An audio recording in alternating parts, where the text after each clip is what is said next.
Hello, this is your host, Todd Lewis of the Praise of Folly podcast. Don't forget to like, share, and subscribe and hit the notification bell. Don't forget to follow me on Twitter, Facebook, and Telegram.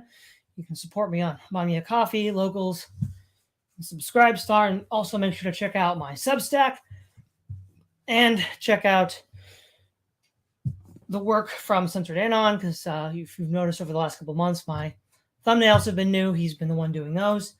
And you can find his contact information in the description box below. All right, so we're back to Sutton. Okay, so this is chapter 3 of Wall Street and the Bolshevik Revolution. Lenin and German assistance for the Bolshevik Revolution.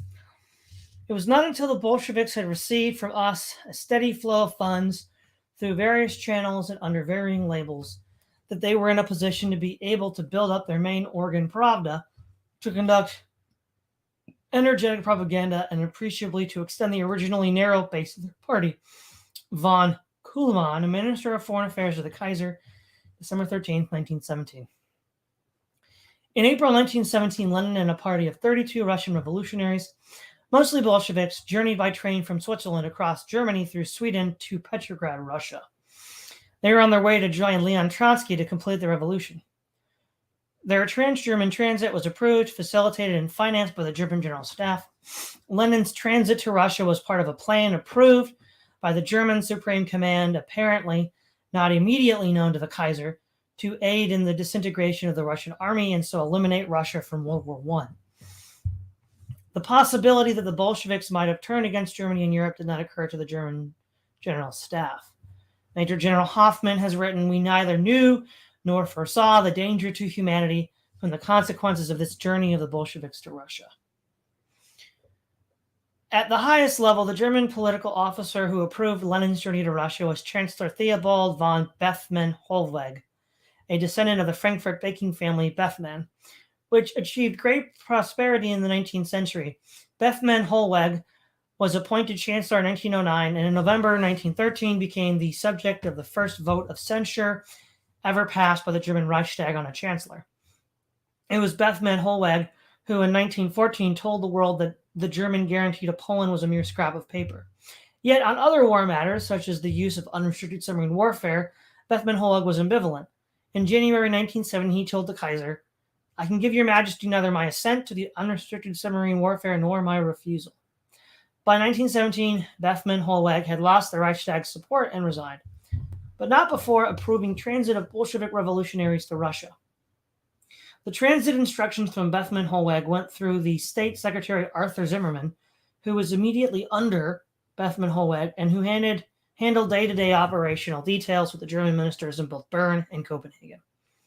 To the German minister to Bern, in early April 1917, the Kaiser himself was not aware of the revolutionary movement until after Lenin had passed into Russia. While Lenin himself did not know the precise source of the assistance, he certainly knew that the German government was providing some funding. There were, however, immediate links between the German Foreign Ministry and Lenin, as the following shows. Lenin's transfer to Russia in April 1917. Final decision, Bethmann-Hollweg Chancellor. Intermediary 1, Arthur Zimmermann, State Secretary. Intermediary 2, Brockdorff Rantzau, German Minister in Copenhagen. Intermediary 3, Alexander Israel Helfand, alias Pravus. Intermediary 4, Jacob Furstenberg, alias Ganetsky, Lenin in Switzerland. From Berlin, Zimmermann and Bethmann-Hollweg communicated with the German minister in Copenhagen, Brockdorff Rantzau. In turn, Brockdorff Rantzau was in touch with Alexander Israel Helfand, more commonly known by his alias Parvus, who was located in Copenhagen. Parvus was the connection to Jacob Furstenberg, a Pole descended from a wealthy family, but better known by his alias Ganetsky. And Jacob Furstenberg was the immediate link to Lenin. Although Chancellor Bethmann-Hollweg was the final authority for Lenin's transfer, and although Lenin was probably aware of the German origins of the assistance, Lenin cannot be termed a German agent. The German Foreign Ministry assessed Lenin's probable actions in Russia as being consistent with their own objectives in the dissolution of the existing power structure in Russia. Yet both parties also had hidden objectives. Germany wanted priority access to post-war markets in Russia, and Lenin intended to establish a Marxist dictatorship. The idea of using Russian revolutionaries in this way can be tracked back to 1915. On August the 14th of that year, Brockdorff Rantzau wrote the German State Undersecretary about a conversation with Helfand Parvus and made a strong recommendation to employ Helfand, an extraordinarily important man whose unusual powers I feel we must employ for the duration of the war. Included in the report was a warning. It might perhaps be risky to want to use the powers ranged behind Helfand, but it would certainly be an admission of our weakness if we were to refuse their services out of fear of not being able to direct them. Brockdorff Rantzau's idea of directing or controlling the revolutionaries parallel, as we shall see, those of Wall Street financiers. It was J.P. Morgan and the American International Corporation that attempted to control both domestic and foreign revolutionaries in the United States for their purposes.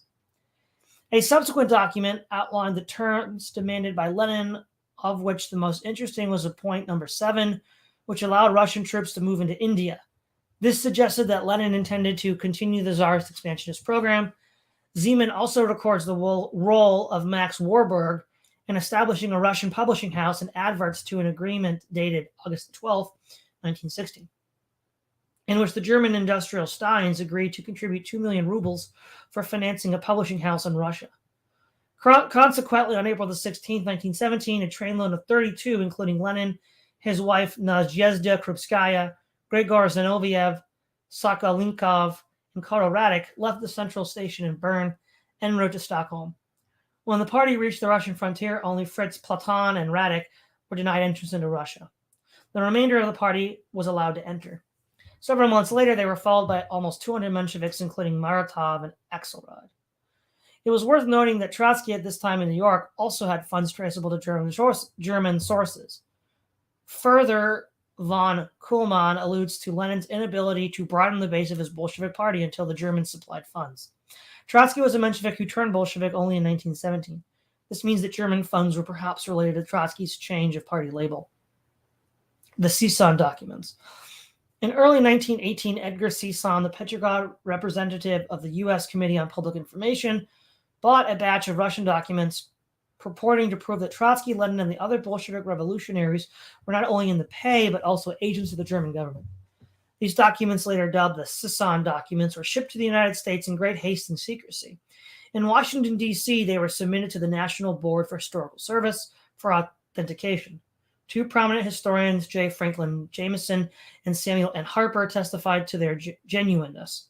These historians divided the Sisson papers into 3 groups. Regarding Group 1, they concluded, "We have subjected them with great care to all the applicable tests to which historical students are accustomed. And upon the basis of these investigations, we have no hesitation in declaring that we see no reason to doubt the genuineness or authenticity of these 53 documents." The historians were less confident about material in Group 2. This group was not rejected as outright forgeries, but it was suggested they were copies of original documents. Although the historians made no confidential declaration on Group 3, they were not prepared to reject the document as outright forgeries. The Sisson documents were published by the Committee on Public Information, whose chairman was George Creel, a former contributor to the pro-Bolshevik masses. The American press in general accepted the account as authentic. The notable expectation was the New York Evening Post, at the time owned by Thomas W. Lamont, a partner in the Morgan firm. When only a few installments had been published, the Post challenged the authenticity of all the documents. We know that the Sisson documents were almost all forgeries.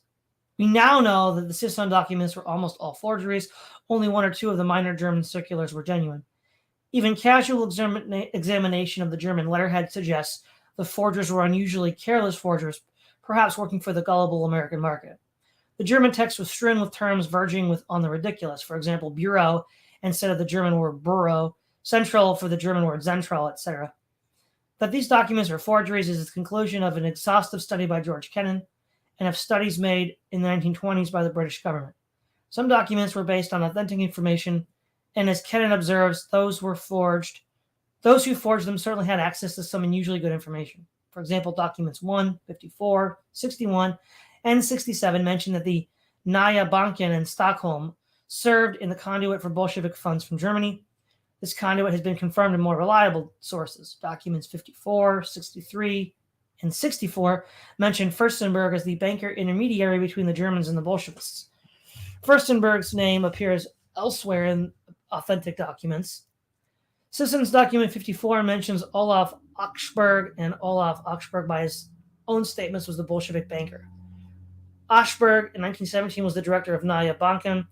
Other documents in the Sisson series list names and institutions such as the German Naphtha Industrial Bank, the Discounto Gesellschaft, and Max Warburg, the Hamburg banker, but hard supportive evidence is more elusive. In general, the Sisson documents, while themselves outright forgeries, are nonetheless based partly on genuine authentic information.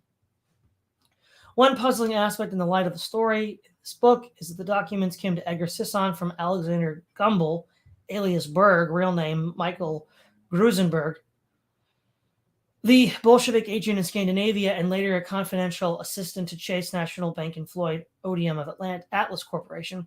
The Bolsheviks, on the other hand, stridently repudiated the Sisson material. So did John Reed, the American representative on the executive of the Third International, and whose paycheck came from Metropolitan Magazine, which was owned by J.P. Morgan interests.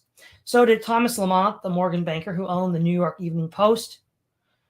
There are several possible explanations. Probably the connection between the Morgan interests in New York had such agents as John Reed and Alexander Gumberg were highly flexible.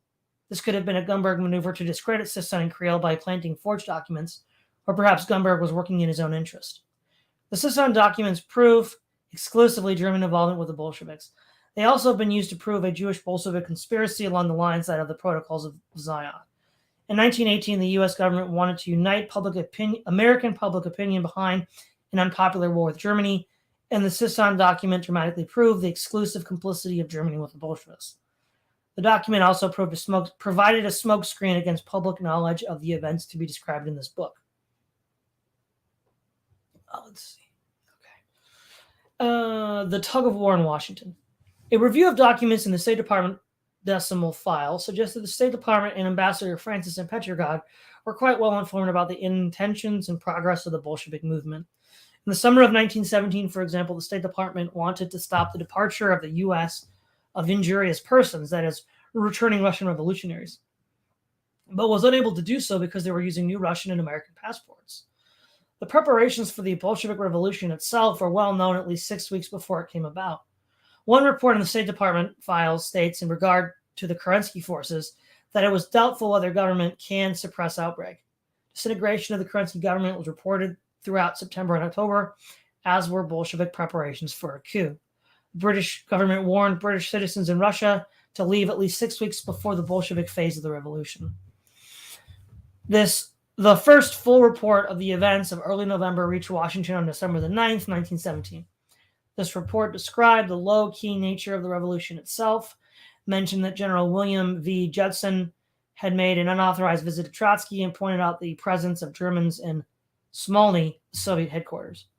On November the 28th, 1917, President Woodrow Wilson ordered no interference with the Bolshevik Revolution. This instruction was apparently in response to a request by Ambassador Francis for an Allied conference, to which Britain had already agreed. The State Department argued that such a conference was impractical. There were discussions in Paris between the Allies and Colonel Edward M. House, who reported these to Woodrow Wilson as long and frequent discussions on Russia. Regarding such a conference, House stated that England was passively willing, France indifferently against, and Italy actively so. Woodrow Wilson shortly thereafter approved a cable authored by Secretary of State Robert Lansing, which provided financial assistance for the Caldin movement, December the 12th, 1917. These were also rumors flitting in Washington that monarchists working with the Bolsheviks, and some support by various occurrences and circumstances. That the Smolny government was absolutely under control of the German general staff, and rumors elsewhere that most of them, that is, the Bolsheviks, are from America. In December, General Judson again visited Trotsky. This was looked upon as a step towards recognition by the U.S., although a report dated February the 5th, 1918, from Ambassador Francis to Washington recommended against recognition. A memorandum originating with Basil Miles in Washington argued that we should deal with all authorities in Russia, including Bolsheviks.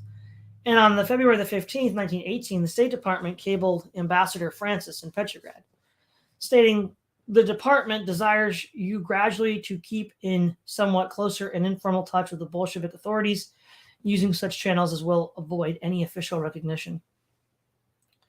The next day, Secretary of State Lansing conveyed the following to the French ambassador J.J. Jusserand in Washington. It is considered inadvisable to take any action which will antagonize at this time any of the elements of the people which now control power in Russia. On February the 20th, Ambassador Francis cabled Washington to report the approaching end of the Bolshevik government. 2 weeks later, on March the 7th, 1918, Arthur Bullard reported to Colonel House that German money was subsidizing the Bolsheviks and that this subsidy was more substantial than previously thought. Arthur Bullard of the U.S. Committee on Public Information argued, "We ought to be ready to help any honest national government, but men or money or equipment sent to the present rulers of Russia will be used against Russians at least as much as against Germans." This was followed by another message from Bullard to Colonel House. "I strongly advise against giving material help to the present Russian government. Sinister elements in the Soviets seem to be gaining control." But there were influential counter-forces at work. As early as November the 28th, 1917, Colonel House cabled President Woodrow Wilson from Paris that it was exceedingly important that U.S. newspaper comments advocating that Russia should be treated as an enemy be suppressed. Then next month, William Franklin Sands, executive secretary of the Morgan-controlled American International Corporation and a friend of the previously mentioned Basil Miles, submitted a memorandum that described Lenin and Trotsky as appealing to the masses and that urged the U.S. to recognize Russia. Even American socialist Walling complained to the State Department about the pro-Soviet attitude of George Creel of the U.S. Committee of Public Information, Herbert Swope, and William Boyce Thompson of the Federal Reserve Bank of New York. On December the 17th, 1917, there appeared in Moscow newspaper an attack on Red Cross Colonel Raymond Robbins and Thompson, alleging the link between the Russian Revolution and American bankers. Why are they so interested in enlightenment? Why was the money given to socialist revolutionaries and not to the constitutional Democrats? One would suppose the latter near and dear to the hearts of bankers. The article goes on to argue that this was because American capital viewed Russia as a future market and thus wanted to get a foothold. The money was given to the revolutionists because the backward working men and peasants trusted the social revolutionaries at a time when the money was passed. The social revolutionaries were in power, and it was supposed that they would remain in control of Russia for some time. Another report dated December the 12th, 1917, and relating to Raymond Robbins, details negotiation with a group of American bankers for the Red Cross mission. The negotiation related to a payment of $2 million. On January the 22nd, 1918, Robert L. Owen, chairman of the U.S. Senate Committee on Banking and Currency, and linked to Wall Street interests, sent a letter to Woodrow Wilson recommending de facto recognition of Russia, permission for shiploads of goods urgently needed in Russia, the appointment of representatives to Russia to offset German influence, and the establishment of a career service group in Russia. This approach was consistently aided by Raymond Robbins in Russia. For example, on February the 15th, 1918, a cable from Robbins in Petrograd to Davison in the Red Cross in Washington, and to be forwarded to William Boyce Thompson, argued that the support given to the Bolshevik authority for as long as possible, argued that support be given to the Bolshevik authority for as long as possible, and that the new revolutionary Russia will turn to the United States as it has broken with German imperialism. According to Robbins, the Bolsheviks wanted U.S. assistance and cooperation together with railroad reorganization because by generous assistance and technical advice and reorganizing commerce and industry, America may entirely exclude German commerce during balance of war. In brief, the tug of war in Washington reflected a struggle between, on the one side, old-line diplomats such as Ambassador Francis and lower-level department officials, and on the other, financiers like Robbins, Thompson, and Sands, with allies such as Lansing and Miles in the State Department and Senator Owen in Congress. Okay, so Chapter 3. Chapter 4. Wall Street and World Revolution. Well, you radicals and we who hold opposing views differ about is not so much the end as the means, not so much what should be brought about as how it should and can be brought about. Otto H. Kahn, director of American International Corps, and partner Kuhn and Loeb, speaking to the League or Industrial Democracy, New York, December 30th, 1924. Before World War I, the financial and business structure of the United States was dominated by two conglomerates, Standard Oil of the Rockefeller Enterprise and the Morgan Complex of Industries. Finance and transportation companies. Rockefeller and Morgan trust alliances dominated not only Wall Street, but through interlocking directorships, almost the entire economic fabric of the United States. Rockefeller interests monopolized the petroleum and allied industries and controlled the Copper Trust, the Smelters Trust, and the gigantic Tobacco Trust. In addition to having influence in some Morgan properties, such as the U.S. Steel Corporation, as well as in hundreds of smaller industrial banks, public service operations, railroads, and banking institutions, National City Bank was the largest of the banks influenced by Standard Oil Rockefeller. But financial control extended to the United States Trust Company and Hanover National Bank, as well as to major life insurance companies, Equitable Life and Mutual of New York. The great Morgan enterprises were in steel, shipping, and the electrical industry. They included General Electric, the Rubber Trust, and railroads. Like Rockefeller and Morgan controlled financial corporations, the National Bank of Commerce and the Chase National Bank, New York Life Insurance, and the Guarantee Trust Company. The names J.P. Morgan and Guarantee Trust Company occur repeatedly throughout this book.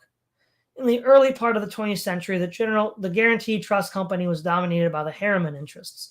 When the elder Harriman, Edward Henry, died in 1909, Morgan and Associates bought into Guarantee Trust as well as into Mutual Life and New York Life. In 1919, Morgan also bought control of Equitable Life, and the Guarantee Trust Company absorbed an additional 6 lesser trust companies. Therefore, at the end of World War I, the Guarantee Trust and Bankers Trust were respectively the first and second largest trust companies in the United States, both dominated by Morgan interests. American financiers associated with these groups were involved in financing revolution even before 1917. Intervention by Wall Street law firm of Sullivan and Cromwell into the Panama Canal controversy is recorded in 1913 congressional hearings. The episode is summarized by Congressman Rainey. It is my contention that the representatives of this government made possible the revolution on the Isthmus of Panama. That had not been for the interference of this government, a successful revolution could not have possibly have occurred. And I contend that this government violated the Treaty of 1846. I will be able to provide evidence to show that the Declaration of Independence, which was promulgated in Panama on the 3rd day of November 1903, was prepared right here in New York City and carried down there, prepared in the office of Wilson Nelson Cromwell. Congressman Rainey went on to state that only 10 or 12 of the top Panamanian revolutionists, plus the officers of the Panama Railroad and Steam Company, were under the control of William Nelson Cromwell of New York, and the State Department officials in Washington knew about the impending revolution. The purpose of the revolution was to deprive Colombia, of which Panama was then a part, of $40 million and acquire control of the Panama Canal. The best documented example of Wall Street intervention in revolution is the operation of a New York syndicate in the Chinese Revolution of 1912, which was led by Sun Yat-sen, although the final gains of the syndicate remain unclear. The intention and role of the New York financing group are fully documented down to the amounts of money, information on affiliated Chinese secret societies, and shipping lists of armaments to be purchased. The New York bankers syndicate for the Sun Yat-sen Revolution included Charles B. Hill, an attorney with the law firm of Hunt, Hill, and Betts. In 1912, the firm was located at 165 Broadway, New York, but in 1917 it moved to 120 Broadway. See Chapter 8 for the significance of this address. Charles B. Hill was director of several Westinghouse subsidiaries, including Bryant Electric, Perkins Electric Switch, and Westinghouse Lamp, all affiliated with Westinghouse Electric, whose New York office was also located at 120 Broadway. Charles R. Crane, organizer of Westinghouse subsidiaries in Russia, had a known role in the first and second phases of the Bolshevik Revolution. The work of the 1910 Hill Syndicate in China is recorded in the Lawrence Booth papers at the Hoover Institution. These papers contain over 110 related items, including letters of Sun Yat-sen to and from his American backers. In return for financial support, Sun Yat-sen promised the Hill Syndicate railroad, banking, and commercial concessions in the new revolutionary China. Another case of revolution confirmed by New York financial institutions concerning that of Mexico in 1915-16. Von Rintelen, a German espionage agent in the United States, was accused during his May 1917 trial in New York City of attempting to embroil the U.S. with Mexico and Japan in order to divert ammunition then flowing to the Allies in Europe. Payment for the ammunition that was shipped from the United States to the Mexican Revolutionary Pancho Villa was made through Guaranteed Trust Company. Von Riedelen's advisor, Summerfield, paid $380,000 via Guaranteed Trust and Mississippi Valley Trust Company to the Western Cartridge Company of Alton, Illinois, for ammunition shipped to El Paso, forwarded to Villa. This was in mid-1915. On January the 10th, 1916, Villa murdered 17 American miners at Santa Isabel, and on March 9th, 1916, Villa raided Columbus, New Mexico, and killed 18 more Americans. Wall Street involvement in these Mexican border raids was the subject of a letter, October the 16th, from Lincoln Steffens, an American communist, to Colonel House and aide to Woodrow Wilson. My dear Colonel House, just before I left New York last Monday, I was told convincingly that Wall Street had completed arrangements for one more raid of Mexican bandits into the United States, to be so timed and atrocious that it would settle the election. Once in power in Mexico, the Carranza government purchased additional arms in the United States. The American Gun Company contracted to ship 5,000 Mausers, and a shipment license was issued by the War Trade Bond for 15,000 guns and 15 million rounds of ammunition. The American ambassador to Mexico, Fletcher, flatly refused to recommend or sanction the shipment of any munitions, rifles, etc. to Carranza. However, intervention by Secretary of State Robert Lansing reduced the barrier to one of a temporary delay, and in a short while, the American Gun Company would be permitted to make the shipment and deliver. The raids upon the U.S. by the Villa and Carranza forces were reported in the New York Times as the Texas Revolution, a kind of dry run for the Bolshevik Revolution, and were undertaken jointly by Germans and Bolsheviks. The testimony of John A. Walsh, District Attorney of Brownsville, Texas, before the 1919 Fall Committee, yielded documentary evidence of the links between Bolshevik interests in the United States, German activity, and the Carranza forces in Mexico. Consequently, the Carranza government, the first in the world with a Soviet-type constitution, which was written by Trotskyists, was a government with support on Wall Street. The Carranza Revolution probably could not have succeeded without American munitions, and Carranza would not have remained in power long as he did without American help. Similar intervention in the 1917 Bolshevik Revolution in Russia revolved around Swedish banker and intermediary Olaf Ashberg. Logically, the story begins with pre-revolutionary Czarist loans by Wall Street bank syndicates. American bankers and Czarist loans. In August 1914, Europe went to war. Under international law, neutral countries, and the United States was neutral until April 17, could not raise loans for belligerent countries. This is a question of law as well as morality.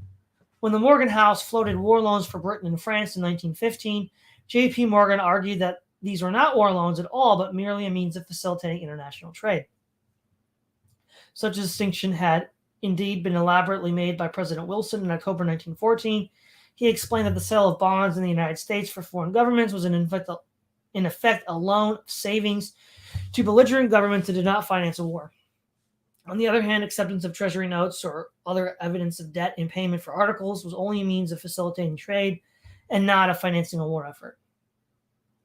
Documents in the State Department files demonstrate the National City Bank, controlled by Stillman and Rockefeller interests, and the Guaranteed Trust, controlled by Morgan interests, jointly raised substantial loans for the belligerent Russia before U.S. entry into the war, and that these loans were raised the State Department pointed out to the firms that they were,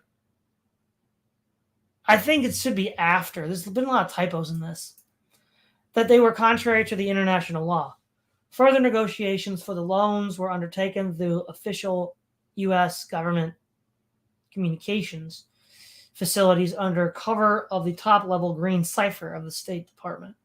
Below are extracts from the State Department cables that will make the case. On May, I think he means May 9th. That's another typo. 1916, Ambassador Francis in Petrograd sent the following cable to the State Department in Washington for forward to Frank Arthur Vanderlip, then chairman of the National Security Bank in New York.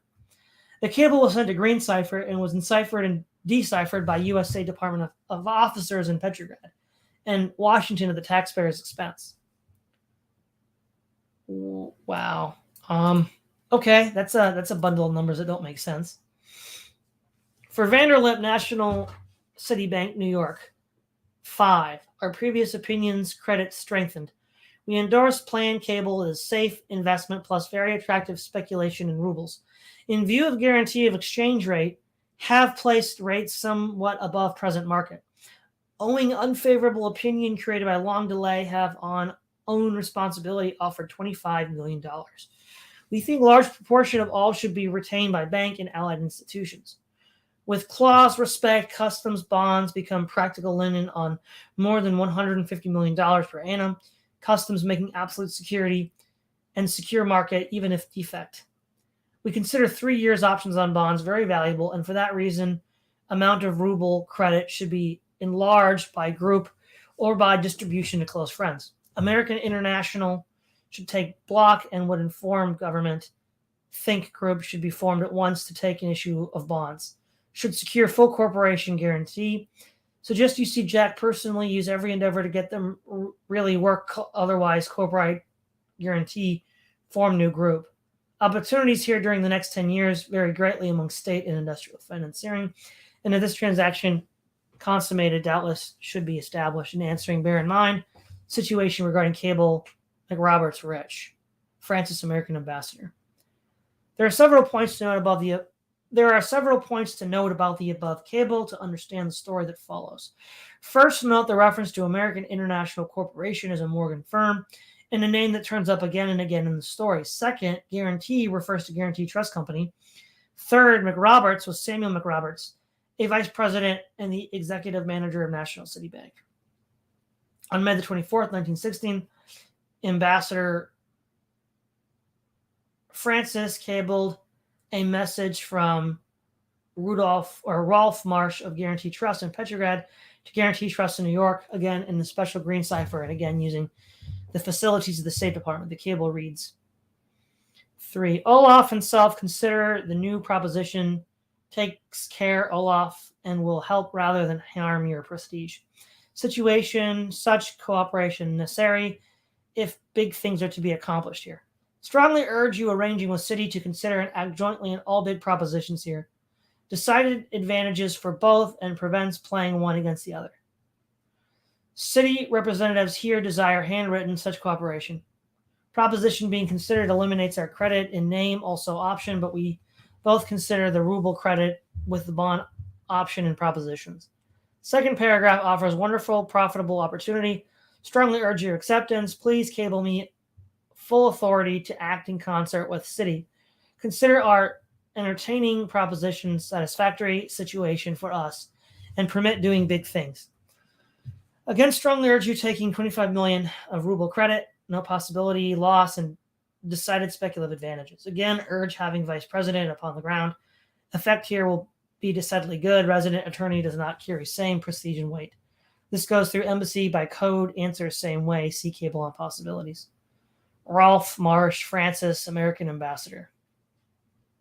Olaf in this cable is Olaf Ashberg, Swedish banker and head of the Nya Banken in Stockholm. Ashberg had been in New York in 1915, conferring with the Morgan firm on these Russian loans. Now in 1916, he was in Petrograd, and Rolf Marsh of Guarantee Trust in Samuel McRoberts and Rich of National City Bank, City and Cable, arranging loans for a Morgan Rockefeller consortium. The following year, Ashberg, as we shall see later, would be known as the Bolshevik banker, and his own memoirs reproduce evidence of his right to the title. The State Department files also contain a series of cables between Ambassador Francis, Acting Secretary Frank Polk, and Secretary of State Robert Lansing concerning the legality and property of transmitting National City Bank and Guarantee Trust cables at public expense. On May the 25th, 1916, Ambassador Francis cabled Washington as follows and referred to these two previous cables. My telegram 563 and 565, May 24th, are sent for local representatives of institutions addressed in the hope of consummating loan, which would largely increase international trade and greatly benefit diplomatic relations, ? Prospect for success promising. Petrograd representatives consider terms submitted very satisfactory, but fear such representations to their interests would prevent consummation loan if government here acquainted these proposals. Francis, American Ambassador. The basic reason cited by Francis for facilitating these cables is the hope of consummating loan, which would largely increase international trade. Transmission of commercial messages using State Department files have been prohibited, and on June 1st, 1916, Polk cabled Francis. 842, in view of the department's regulation contained in its circular telegraphic instruction of March 15th, discontinuance of forwarding commercial messages. 1915, please explain why messages in your 563, 565, and 575 should be communicated. Hereafter, please follow closely department's instructions, acting Polk. Then on June 18, 1916, Secretary of State Lansing explained the prohibition and clearly stated that the proposed loans were illegal. 860, Euro 563, 565, May 24, G 569, May 25, 1 p.m. Before delivering messages to Vanderlip and Guarantee Trust Company, I must inquire whether they refer to the Russian government loans of any description. If they do, I regret that the department cannot be a party for their transmission, as such action would be submitted to the justifiable criticism because of participation by this government in a loan transaction by a belligerent for the purpose of carrying on its hostile operations. Such participation is contrary to the accepted rule of international law that the neutral governments should not lend their assistance to the raising of war loans by belligerents. The last line of Lansing's cable as written was not transmitted to Petrograd. The line read, cannot arrangements be made to send these messages through Russian channels? How can we assess these cables and the parties involved? Clearly, the Morgan Rockefeller interests were not interested in abiding by international law. There is obvious intent in the cables to supply loans to belligerents. There was no hesitation on the part of these firms to use State Department facilities for the negotiations. Further, in spite of protests, the State Department allowed the messages to go through. Finally, and most interesting for subsequent events, Olaf Ashberg, the Swedish banker, was a prominent participant in intermediary in the negotiations on behalf of Guarantee Trust. Let us therefore take a closer look at Olaf Ashberg. Let's see. It's a long chapter here, isn't it? All right. Where were we? Olaf Ashberg. Okay. In New York, 1916, Olaf Ashberg, the Bolshevik banker, or Banker der Walter Revolution, as he was called in the German press, was owner of Nya Banken, founded in 1912 in Stockholm.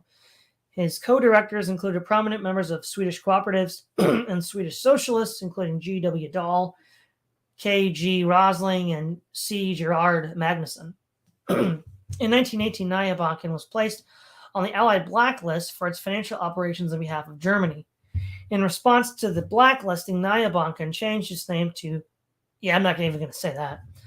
The bank remained under the control of Ashberg and was mainly owned by him. The bank's London agent was the British Bank of North Commerce, whose chairman was Earl Grey, former associate of Cecil Rhodes. Others in Ashberg's interesting circle of business associates, including Krasin, who was until the Bolshevik Revolution when he changed color to emerge as a leading Bolshevik. Russian manager of Siemens Schuckert in Petrograd. Karl Furstenberg, Minister of Finance, in the first Bolshevik government. And Max May, Vice President in charge of foreign operations of Guarantee Trust of New York. Olaf Ashberg thought so highly of Max May that a photograph of May is included in Ashberg's book. In the summer of 1916, Olaf Ashberg was in New York, representing both Nya Banken and Pier Bank, the Tsarist Minister of Finance. Ashberg's prime business in New York, according to the New York Times, August 4th, 1916, was to negotiate a $50 million loan for Russia within an American banking syndicate headed by Stillman's National City Bank. This business was concluded on June 5th, 1916. The results were a Russian credit of $50 million in New York at the bank charge of 7.5% per annum, and a corresponding 150 million ruble credit for the NCB syndicate in Russia. The New York syndicate then turned around and issued 6.5% certificates in its own name in the U.S. market to the amount of 50 million. Thus, the NCB syndicate made a profit on the 50 million loan to Russia, floated it on the American market for another profit, and obtained a 150 million ruble credit in Russia. During his New York visit on behalf of the Czarist government, Ashberg made some prophetic comments concerning the future for America in Russia. The opening for American capital and American initiative with the awakening brought by the war will be the countrywide when the struggle is over. There are now many Americans in Petrograd, representatives of business firms, keeping in touch with the situation, and as soon as the changes come, a huge American trade with Russia should spring up. Olaf Ashberg and the Bolshevik Revolution.